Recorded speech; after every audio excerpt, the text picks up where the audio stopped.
अस्सलाम वालेकुम जी। जब भी हम प्रॉपर्टी किराए पर लेते हैं या देते हैं तो हम लोग आपस में एक रेंट एग्रीमेंट कर लेते हैं जिसे किरायानामा कहा जाता है। आम रूटीन के अंदर ये किरायानामा प्रॉपर्टी डीलर खुद ही आपको बनवा कर दे रहा होता है। वो जिनसे ये किरायानामा प्रिंट करवाता है उनके पास भी इतना नॉलेज नहीं होता। वो क्या करते हैं कि अपने पुराने किरायानामा को पकड़ते हैं, उसको as it is copy paste करते हैं, उसके अंदर नाम वगैरह चेंज करके उसका प्रिंट आउट दे देते हैं। अब इसके अंदर एक ऐसी कंडीशन, एक ऐसी शिक डाल दी जाती है जो कि किरायादार के, जो कि मालिक मकान के लिए बाद में वबाले जान बन जाती है। लेकिन जिस वक्त वो शिक डाली जाती है तो मालिक मकान ये समझ रहा होता है कि बस अब मैं महफूज हो गया हूँ, मेरे लिए किसी तरह की कोई परेशानी नहीं आएगी। हालांकि उस शिक की वजह से उसको बाद में बहुत ज़्यादा परेशानियों का सामना करना पड़ता है।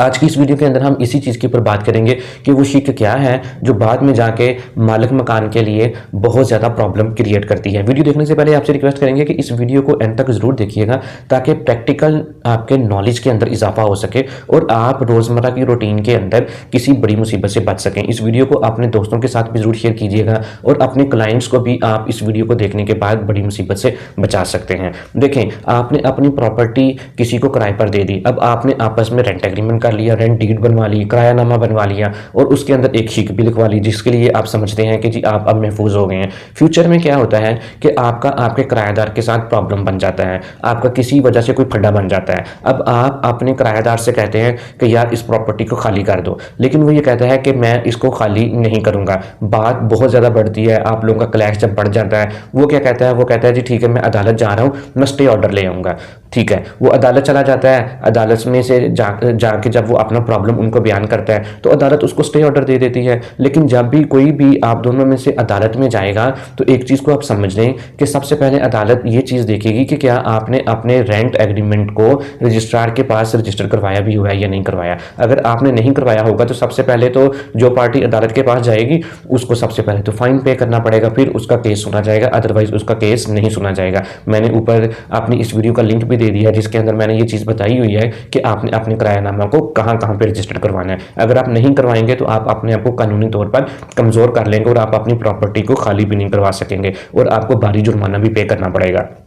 अच्छा, इस सूरत हाल के अंदर क्या हुआ कि वो बंदा अदालत में गया, जाके फाइन भी पे कराया और जाके उसने वहाँ से स्टे ऑर्डर भी ले लिया। जैसे ही वो स्टे ऑर्डर लेके आपके पास आया तो आप तो खुश हो गए कि ठीक है जी ये स्टे ऑर्डर लेके आ गया है, लेकिन इसको ये पता नहीं है कि हमने अपने रेंट एग्रीमेंट के अंदर एक शिक डाली हुई थी जिसके अंदर हमने ये लिखा हुआ था कि भाई अगर फ्यूचर में कभी डिस्प्यूट हुआ, अगर फ्यूचर में हमारा आपस में झगड़ा हुआ तो आप कभी भी अदालत से स्टे ऑर्डर नहीं लेके आएंगे। आप भी खुशी खुशी अपना वकील करके अदालत में पहुँच जाते हैं। जैसे ही आप अदालत पहुंचते हैं, जाके उनके सामने अपना एग्रीमेंट रखते हैं और बताते हैं जी इस कानून, इस शिक के तहत आप हमें रिलीफ दें, हमने पहले ही किराएदार के साथ इस चीज़ के ऊपर एग्री किया हुआ था कि आप स्टे ऑर्डर नहीं लेके आएंगे। तो वहाँ पे अदालत आपको एक चीज़ बताएगी, वो ये चीज़ कहेगी कि भाई हमारे मुल्क के कॉन्ट्रैक्ट एक्ट के अंदर ये बात लिख दी गई है कि जब भी आप आपस में लेन देन करें, आपस में जब उसके लेन देन के इवज़ आप कोई कॉन्ट्रैक्ट बनाएंगे, कोई एग्रीमेंट बनाएंगे, तो उस एग्रीमेंट के अंदर अगर आप कोई इस तरह की कंडीशन डालेंगे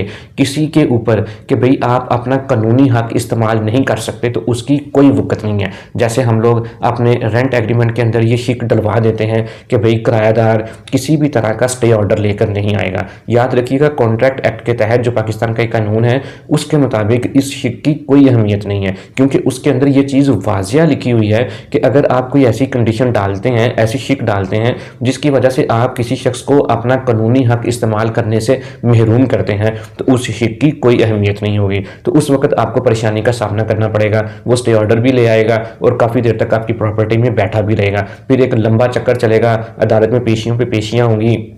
और आप लोग अपनी अपनी सूरत हाल को डिफेंड करेंगे और अच्छा खासा टाइम भी लगेगा, आपको ज़हनी कोफत भी होगी और आपका पैसा भी लग रहा होगा। तो हमेशा एक चीज़ को जहन में रखें कि जब भी आप अपने रेंट एग्रीमेंट के अंदर इस तरह की शिक डलवाते हैं तो इस शिक की वजह से आप अपने आप को महफूज नहीं कर लेते। आपको अपने मामलात को बड़ी फहमी के साथ आगे चलाना होता है और आपको समझ आ जानी चाहिए कि कभी भी इस शिक की बेस पे आप अदालत ना जाएं, आपको परेशानी का सामना ही करना पड़ेगा, क्योंकि इस शिक की वजह से आपको कोई कानूनी तहफ़्फ़ुज़ नहीं मिलेगा। लिहाजा जब भी आपका कभी कभी भी आपके किराएदार के साथ कोई डिस्प्यूट आ जाए, कोई झगड़ा आ जाए, तो कोशिश करें कि मामला अफ़हाम तफ़हीम के साथ सॉल्व कर लें, उसको सॉर्ट आउट करें, बजाय इसके कि आप अदालतों में जाएँ। तो उम्मीद है कि ये वीडियो आपको इन्फॉर्मेटिव लगी होगी। इस वीडियो को आप अपने दोस्तों के साथ भी ज़रूर शेयर करें, अपने क्लाइंट्स के साथ भी ज़रूर शेयर करें और अपने जानने वालों के साथ भी ज़रूर शेयर करें, ताकि वो फ्यूचर में किसी भी परेशानी से बच सकें। और चैनल को भी ज़रूर सब्सक्राइब करें ताकि इस तरह की इन्फॉर्मेटिव वीडियोज़ आप तक टाइमली पहुँचती रहें।